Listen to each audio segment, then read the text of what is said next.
কেন যে তাকিয়ে আছি তা কি করে বোঝাবো ভালো। মেঘার সঙ্গে আজ যা ঘটেছে সে সমস্ত কিছুটা তোমাকে বলা উচিত কিনা সেটাই তো ভেবে চলেছি। কিন্তু জানো না, বিয়ের আগে মেঘার সঙ্গে আমার একটা সম্পর্ক ছিল। এত বছরে যে কথা বলিনি, আজ হঠাৎ করে বললে যদি তুমি আমায় ভুল বোঝো।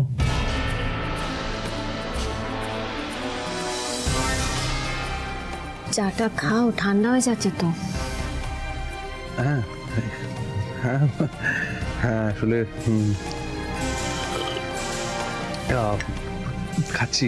মেঘার স্বামী কি বলবে, মানে ওই ওই টেনশন করছিল। ওই ওই সমস্ত ছবি টবিগুলো বেরিয়েছে না, তো ওইগুলো নিয়ে টেনশন করছে।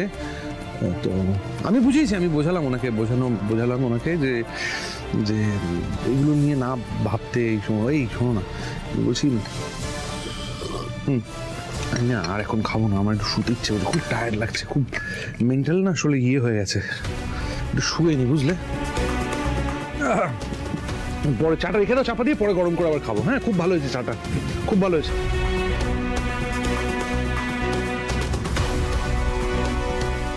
আমার কেন বারবার মনে হচ্ছে যে অগ্নিদেব আমার কাছ থেকে কিছু একটা লুকোচ্ছে। কি লুকোচ্ছে ও?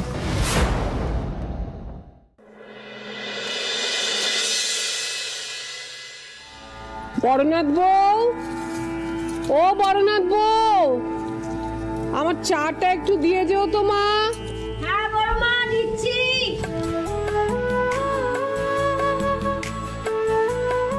বৌদি, আমার আর বাবার কফিটা দাও প্লিজ।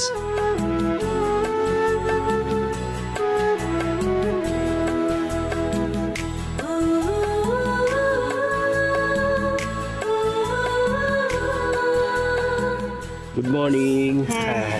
বলছি কি বৌদি, থ্যাংক ইউ। বলছি স্পেশাল কিছু ব্রেকফাস্ট বানাও না। স্পেশাল কি বানাতে হবে জামাই দাদা? কি বানাবে? লুচি তরকারি হোক। আচ্ছা ঠিক আছে, বানিয়ে দেবো। ইয়ে বৌদি, আমার চাই কিন্তু আমার ওই আলু পরোটাটা হলে খুব ভালো। আলু পরোটা, লুচি তরকারি।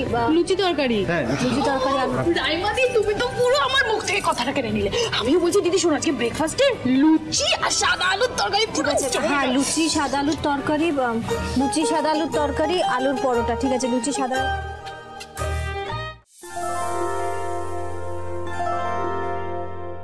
বড় মা, বড় বৌমাকে দেখে এখন সত্যিই খুব ভালো লাগছে। তা যা বলেছিস, একদম আগের মতো লাগছে। আমি বলেছি না, ঠাকুর ঠিক আমাদের কৃপা করবেন।